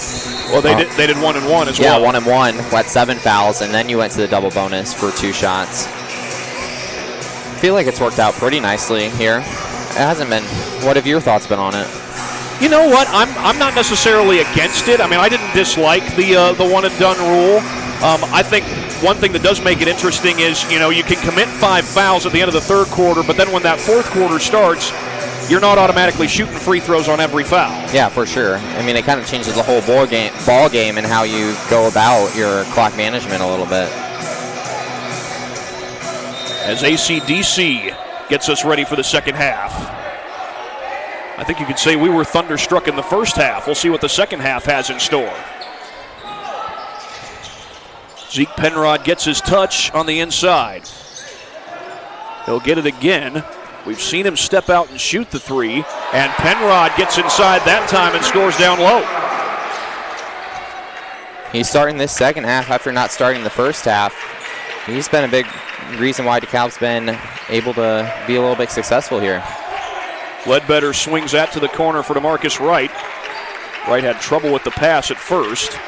Goes back outside to Ledbetter. I tell you what, Ledbetter, he may be a big man. He can handle the basketball well. Boy, Baskerville really struggling in this ball game. He's scoreless from the field. Only 2 points are from the free throw line. Dalton Cox has Jadrian Azell on him. Backdoor cut by Vince. They couldn't get it to him, but they do get it to Penrod, but that's an air ball. Tavar Baskerville comes the other way for the Bulldogs. Ledbetter. Oh, nice feed. Baskerville off the backdoor cut. Gotta love a good backdoor cut to the wide open to the basket.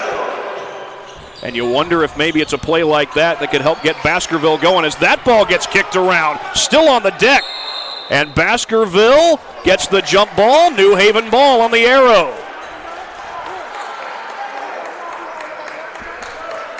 Well, he'd been struggling from the field, but that did not stop Deuce Baskerville from hustling on that last play. The Bulldogs with a chance to extend their lead. Here's Ledbetter, one-on-one. I thought he wanted to play some bully ball there. DeMarcus Wright from the corner, too strong. Loose ball, Ledbetter got it. We were waiting to see if New Haven was going to win some of those extra possessions. They got an extra possession, but no points. Vince fires it. Hard pass. Penrod got it. A drop in the bucket for Zeke Penrod. That's where Dekalb's been really successful, has been breaking that press, and we'll see if Coach Appleton decides to talk to his team about not doing that press anymore. And now Brandon Appleton will use his first time out of the game for Zeke Penrod. 4 points already to start this second half, 8 total for the game. So we knew they were going to look to Zeke Penrod, and we've got a lot of guys in this game who have low scoring totals, but with a whole other half of basketball to go, a great player can get it going at any moment, whether it's Zeke Penrod on the DeKalb side or Tavar Baskerville on the New Haven side. Yeah, definitely, for sure. You'll see either one of the guys potentially provide the spark that each team needs to be able to pull ahead and get the victory. Well, not far from here, Snyder is taking on Kokomo, checking to see the progress of that game. Well, Snyder had seen a double-digit lead get cut down to 2, but now they have extended their lead out to 9. Chance DeRosset has hit some big threes late in that one, and Snyder leads Kokomo 52-43. Boy, what could that do for the Panthers' confidence if they're able to hang on? That game is not over yet. We are hoping to have their game against East Noble coming up this Wednesday. Izell, late feed, Jackson couldn't finish, and the Barons come away with it. It's Penrod. Well, they got Jackson a touch in the paint, but he's not able to put it home.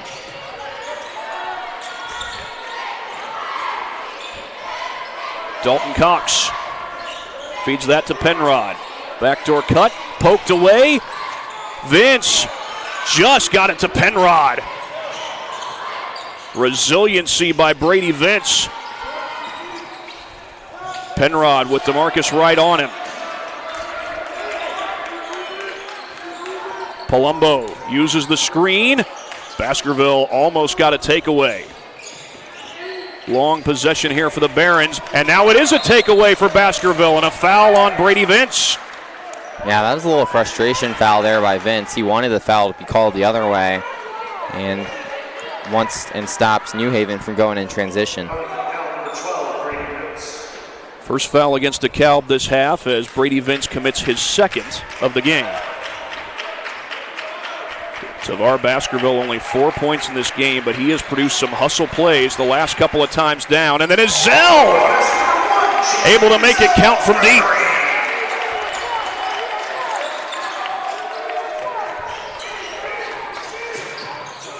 Double team, the feed to Dalton Cox. Back outside to Cox. Oh, nice dish. Meinhardt lost it midair. It's going to be DeKalb ball. I think DeMarcus Wright knocked it away as Meinhardt was on the way up.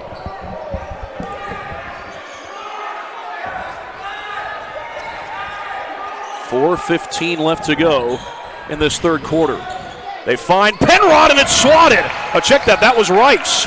But I think it was Jackson who got the block, and then Izell capping it off in transition.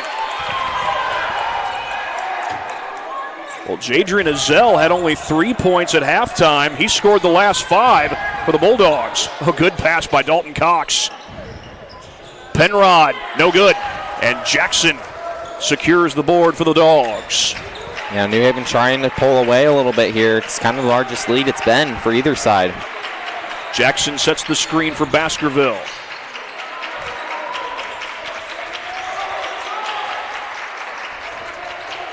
Baskerville into the paint. The leaner, count it, and one. Deuce, cutting it loose.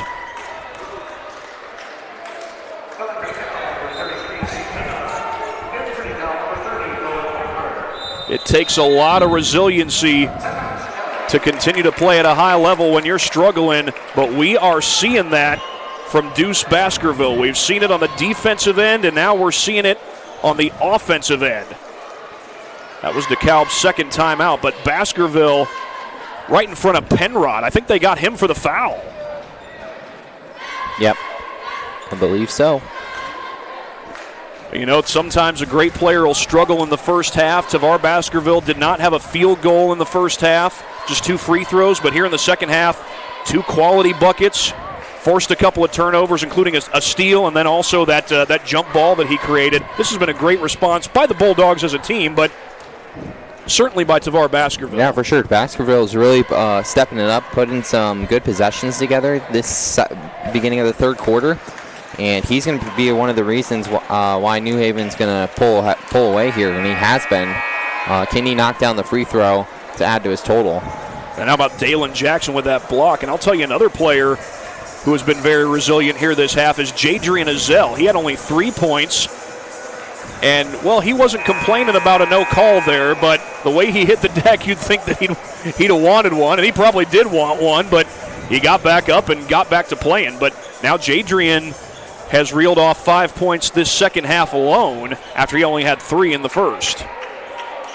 And we still have another order of business left as Tavar Baskerville is going to go to the line.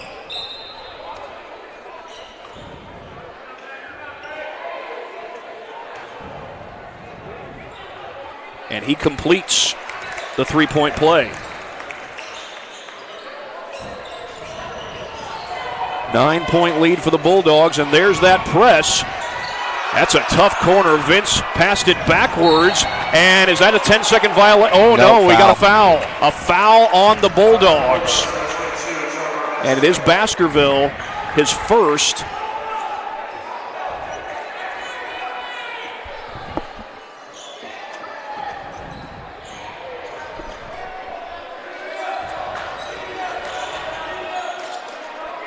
Dalton Cox gets it to Vince. He does get it across the timeline. Penrod crossed the court. The dish to Penrod. And that's an air ball. DeMarcus Wright with the board.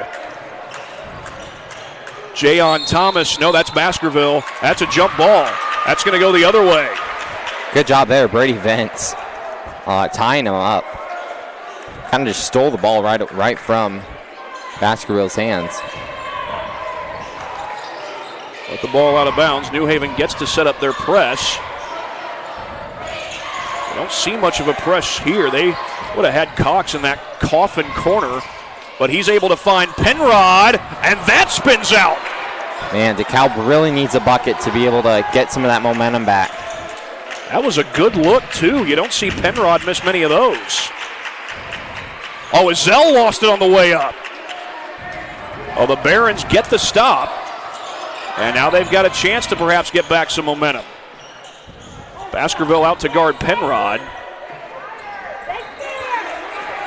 Baskerville's 6 foot flat. He is well built, however. The floater by Cox. In off the glass.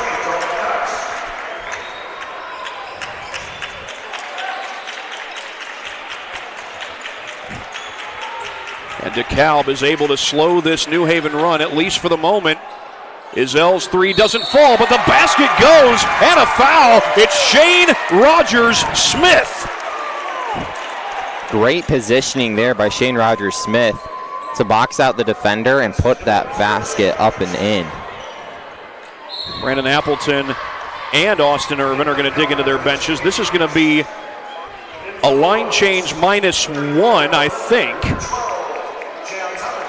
Jayon Thomas, Lavelle Ledbetter, and Marqualan Johnson will check in. I think that's Azell waiting on the sideline. He was just in, though.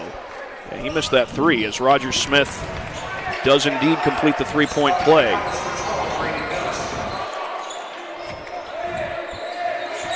Cox with Baskerville on him.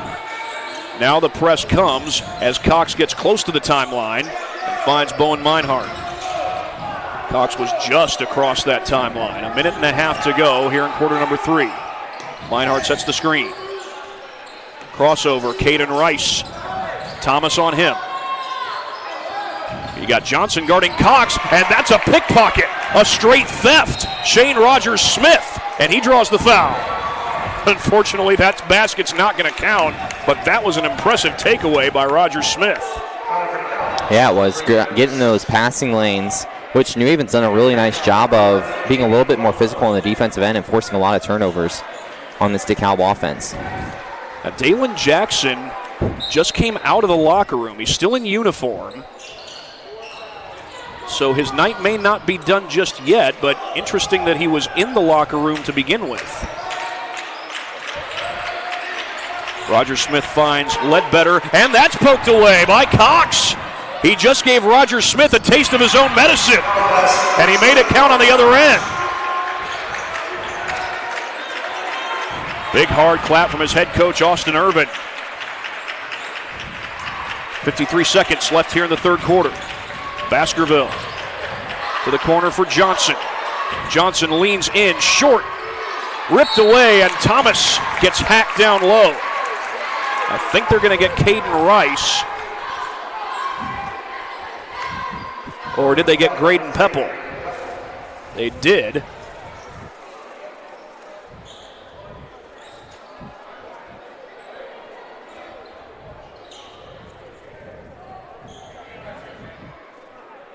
By the way, that is the 5th team foul, but it was on the shot. Jayon not fazed by the shout from that fan. Jayon Thomas, just a freshman, but he adds a lot more size to the New Haven front court. And could a front court get any deeper than what New Haven has? They've probably got the deepest front court in this area at least, but Thomas only goes 1 for 2. A big chance here for the Barons. Down to 40 seconds left here in the third quarter. Pepple over to Dalton Cox. Cox into the paint and a foul. And they're going to say it's on the shot. Looks like Jayon Thomas got him on the way up.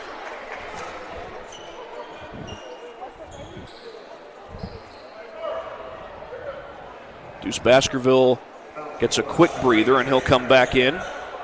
And it looks like they're going to call on DeMarcus Wright to have a word with one of the assistant coaches at least. Cox hits his first. He'll get one more. Baskerville and Izell will check in. Thomas and Cryer will go to the bench.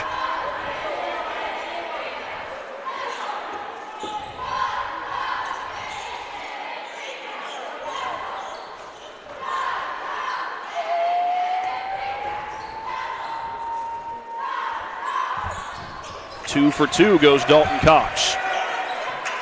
The Barons do cut into the deficit just a little bit, but the Bulldogs can hold for the final shot at the end of this third quarter. Here's Baskerville. They'll go over to Shane Rogers-Smith. 12 seconds. Looks like DeKalb's in a 1-3-1 zone. 6 seconds. Johnson backs it out. 3 seconds. Johnson takes it to the paint, and a foul. The foul came right before the buzzer sounded, so Marqualin is going to go to the free throw line.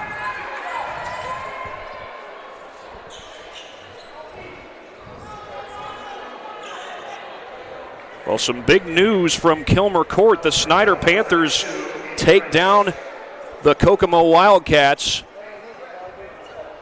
And so as the third quarter ends, it's just going to be Marqualin Johnson all alone at the free throw line.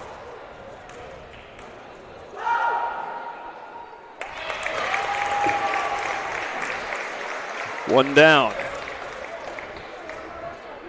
That's big news because Kokomo, I believe, came in at 7-3. They've been a really good basketball team in Northern Indiana for quite some time. And Snyder wins their third straight. New Haven goes up by 9 as we close out the third quarter. 1 quarter to go. Do not go away. Here, every athlete is one of one. Every day is an opportunity to improve, to become faster, stronger, healthier. That's our commitment. With elite training and expert care, we transform athletes by pushing through challenges and sharing every victory. PSN, you've got goals. We help you get there. Learn more at psnsports.com. So I tell the truth all the time, ain't got no sympathy for no. I admit that I'm rich and I'm lit. Jumping up on stages, I get 200 occasions, but I ain't really the game on. We make sure they trap down. They see how I made it, I'm the reason they won't rap now. See me out in traffic, make a hater pull his head down. Biggie's OG salute me, a stylist can't even style me. The robbers probably wanna get me on my pin out Lamborghinis. The Yankees turn in my city, they try me, I get it cracked. Some of this still would happen if I never started rapping. My people know. To the fourth quarter we go here at Armstrong Arena. New Haven was able to pull away there in that third quarter. They led by as many as 10. They end up leading by 9 at the end of the quarter.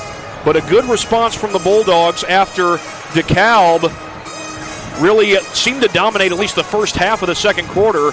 New Haven got the momentum toward the end of the second, then carried that into the third. Yeah, Bulldogs have really done a nice job settling in and just playing doing what they know how to do best. Their pressure defense has really worked out. They've forced a lot of turnovers from Dekalb. Dekalb has not made as many shots as they have in the first half. And New Haven looking to continue that momentum here into the fourth quarter. Bulldogs do start with the basketball as Shane Rogers-Smith has it at the point. Outside to Jadrian Azell. Rogers-Smith, the pull-up jumper, and he's fouled on the shot by Graydon Peppel. And Rogers-Smith will go right back to the free throw line. You got to think Dekalb really needs a bucket on their next possession, or else this is going to really get out of hand very quickly. 7:38 to go here in quarter number 4.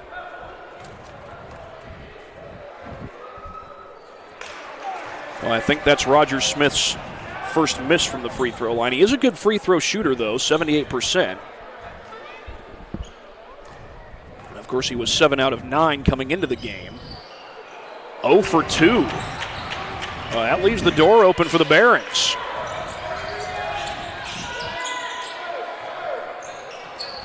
Dalton Cox feeds that one to Meinhardt. And that's going to be a foul on Marqualan Johnson.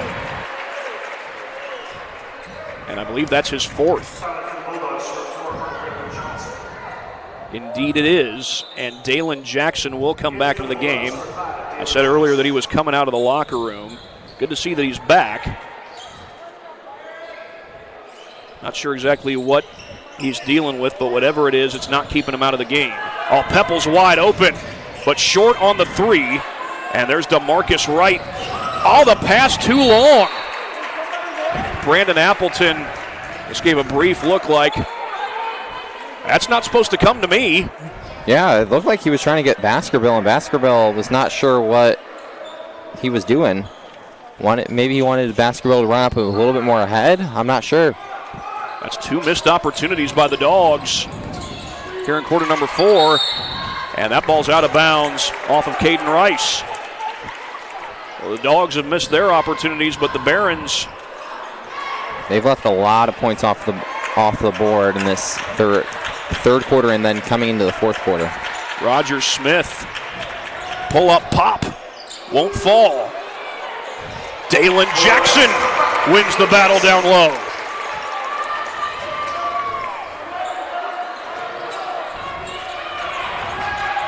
There's that press by the Bulldogs. Rice at Azell in hot pursuit, and he gets after it, but he knocks it out of bounds. Appleton fired up on that New Haven sideline. Austin Irvin's going to get a couple of subs in for the Barons. Zeke Penrod and Brady Vince, who come in as the top 2 scorers for DeKalb. Vince, as I recall, was held scoreless in that third quarter. Can he get it going here in the fourth? Vince finds Cox. Penrod will set the screen for him. Bulldogs will switch defenders, which means you've got Baskerville guarding Penrod. Wide open, Peppel. Missed the 3 ball. Boy, that was a great look. And this time, Wright gets it to Baskerville. Jackson's going to step back, but missed the 3 ball. I think that would have been a 3 had it gone. Cox trying to go to work on Cryer, and he just dishes it outside, but Penrod's 3 does not fall. Barons have only hit 1 3 in this game. Threading the needle to Roger Smith, and Jackson! Excellent ball movement, and Jackson makes it count.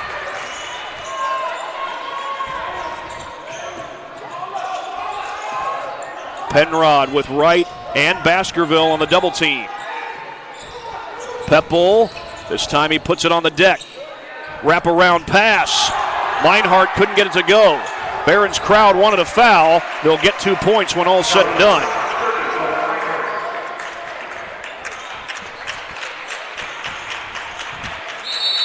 And now Brandon Appleton wants a timeout. That's only the second one he's had to use in this game. But I tell you what, that last possession for New Haven was a beaut. We'll go ahead and show it to you right here on the Anderson Heating and Air Conditioning replay. First great find by Deuce Baskerville. Zell was not in an easy spot. He was right next to the baseline and still found Jackson. That is excellent teamwork by the Bulldogs. Yeah, great ball awareness there for the Bulldogs, really pushing the tempo, doing a really nice job. Really, this third quarter and into the fourth, it really looked like Dekalb had all the momentum, and Coach Appleton must have made some adjustments that really have worked for this Bulldogs team in the second half. Well, here's the last possession for Dekalb, and they may need a few possessions just like this, at least a few of them, where Meinhardt was able to keep the play alive and ultimately get the basket. Now, you don't want to have to rely on offensive rebounding. You want to get them, but you don't want to have to rely on them because the more shots you miss, the more time comes off the clock. It really has felt like the Bulldogs have really figured out how to use their physicality against the Barons, and the Barons have really struggled inside in the second half. Looks like they've gone final over at Riker Gym. Blackhawk Christian either has a lead over Concordia or has won against Concordia. It is 66-40, so Blackhawks obviously ahead, but how about Bryce Lacrosse? 22 points in that game. Here's Jackson, imposing as well. Dalen Jackson having a great second half. Dekalb's definitely not out of it, but needs some shots to go their way. Well, they get a foul, and that might be Roger Smith. Indeed it is. Roger Smith is one physical ball player. That's going to be his second foul. And how about this? This is unofficial, but as I have it, nobody for New Haven is in double figures in this game. All great shot. Brady Vince got it right around Jackson. I mean, that credits how well New Haven's able to spread the ball around. A lot of guys who are able to step up, make shots. Gotta love that if you're Coach Appleton. We've still got 4 minutes and 38 seconds to go. Darion Cryer, no good. Got it back at first, and then pulled down the offensive board. It's Jackson, high off the glass. Dalen Jackson, have a night, young man. Penrod was short of the timeline. That is not over and back. But Dalen up to 11 points for the game. Tipped in the air. Meinhardt recovers. Brady Vince, no good. And DeMarcus Wright gets fouled. Well, we'll give an A for effort to Caden Palumbo there, but he commits the foul. And it's tough to deal with a big guy like DeMarcus Wright. For sure. DeMarcus Wright is a senior. One of two usual starting seniors, the other being Jadrian Azell. Roger Smith, pull up pop, and got that one to drop. Complimentary basketball. That one's poked away. Darion Cryer, and he gets fouled. I don't know if it's me, Thad, but it really looks like this DeKalb team is really gassed. New Haven's really playing a very high tempo, and DeKalb has really struggled defensively. I think you're right about that, Aiden. Boy, that was a tough catch, but we know those are the kind of catches that DeMarcus Wright can make. Izell draws a double team. It's a good thing DeMarcus Wright's 6'3". He had to go up to get that one. Wright zips it. Jackson in a crowd. No good. He'd had the hot hand down in the post for New Haven. That time the Barons surrounded him. They've got a 15-point deficit that they're dealing with and just over 3 minutes to go. Brady Vince has it taken away, but kicked out of bounds by Cryer. New Haven fans wanted a foul there. I think Shane Rogers-Smith wanted that, the way he was reacting. And the Dogs will get Lavelle Ledbetter back into this game. 3 minutes exactly to go here at Armstrong Arena. Rogers-Smith affects the inbound, but the Barons able to avoid the turnover. Dalton Cox. Boy, the threes are not falling for the Barons. Rogers-Smith. Lightning quick, and he finishes.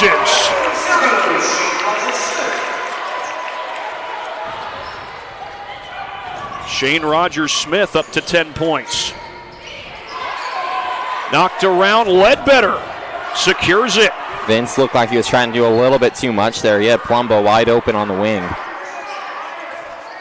Well, how about Ledbetter's ball handling ability? But that's going to be a turnover off of Shane Rogers-Smith.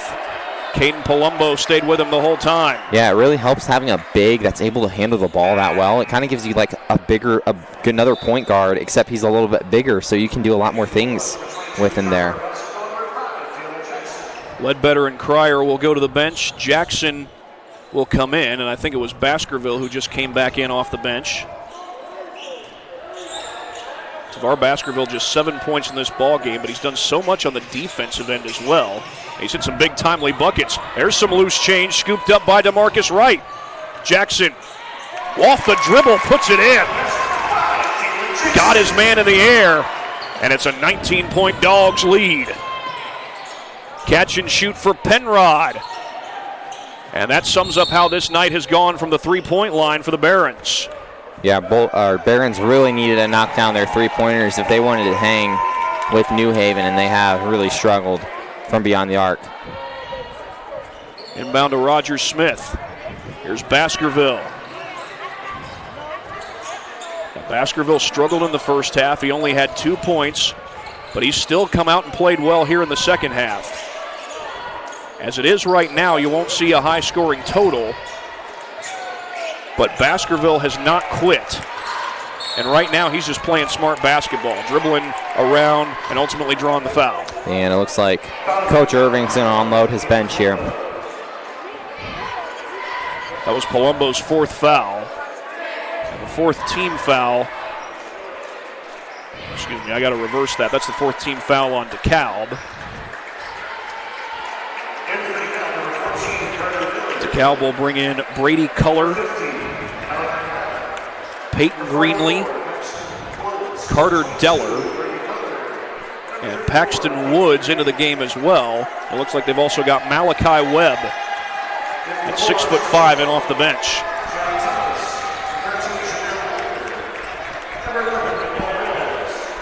We talked about some of the guys on this DeKalb team that also play baseball. Malachi Webb is one of them, and I had an email exchange with head baseball coach Colin Bice not too long ago, and sounds like he's pretty high on Malachi Webb, as well as several other guys. Of course, they've also got Brady Vince, Miles Brockhouse, Dalton Cox, just to name a few. DeKalb has a great junior class, and you can make the case they've got the best junior class in the area. Of course, Snyder also has Isaiah Snavely, who I think is the top-rated junior, according to Prep Baseball Indiana, in the state of Indiana. I believe he also committed to Wake Forest earlier in the year. You are right about that. That's Malachi Webb with the block. It goes out off of him. Baskerville looked like he was trying to score there. First he was just trying to dribble time off the clock. Well, now Marqualan Johnson's going to come in. He does have 4 fouls, but with 1:12 left in the game and a 19-point lead, that's a pretty safe time to bring him in. Yeah, probably get some good experience potentially later down the road if a tough situation comes about where he has 4 fouls to learn to play a little bit of discipline here. Out of bounds off of Miguel Reyes. And I haven't mentioned yet where New Haven's baseball team was last year. As I recall, they did have an improved season a year ago. Struggling lately. Yeah. But for one thing, had a huge win against Columbia City, which was on the road. Good feed inside. And in a crowd of defenders, Brady Culler puts it home. Well, it looks like the starters' night is done for the Dogs. With this 17-point lead in just 43 seconds, the Dogs are going to win this game.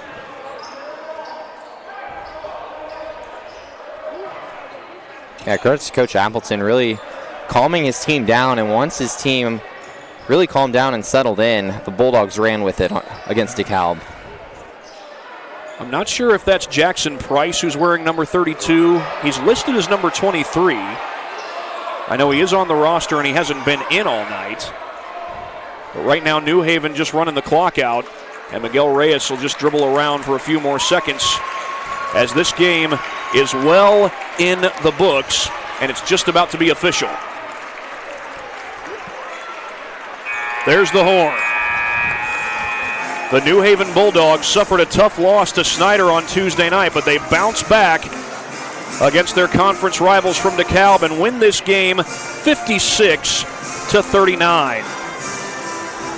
Well, Dekalb brought the physicality to a very physical New Haven basketball team. So the Bulldogs kind of, you could say, got punched in the mouth, and they had to respond to that, and that's exactly what they did. That second quarter, they battened down the hatches, ended up working their way into the lead at halftime, and continued that momentum on into the second half. Yeah, Dekalb opened the game really on point, really playing with the physicality of the Bulldogs, but the Bulldogs just out-physicaled the Barons in that second half and do a really nice job after they got settled in.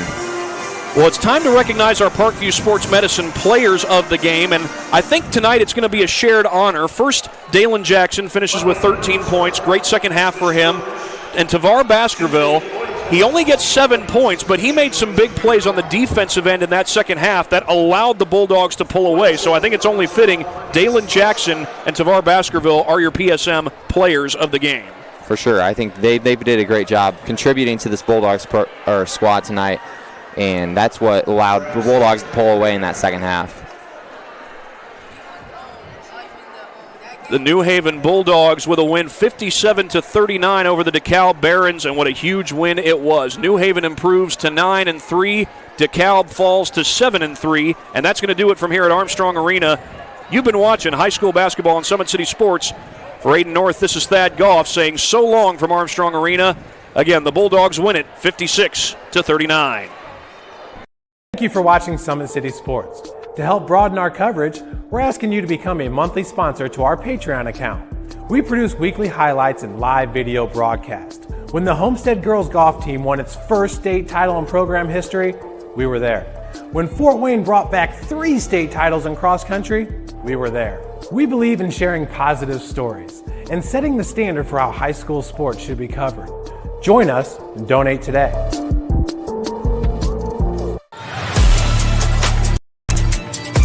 Game day, the moment athletes live for, the intensity, the passion, the unforgettable plays. And while you focus on the game, Watermark Sports Photo captures the memories. From the heart-pounding action to the game-winning score, our game day photos make your athlete the star. But we don't stop at game day.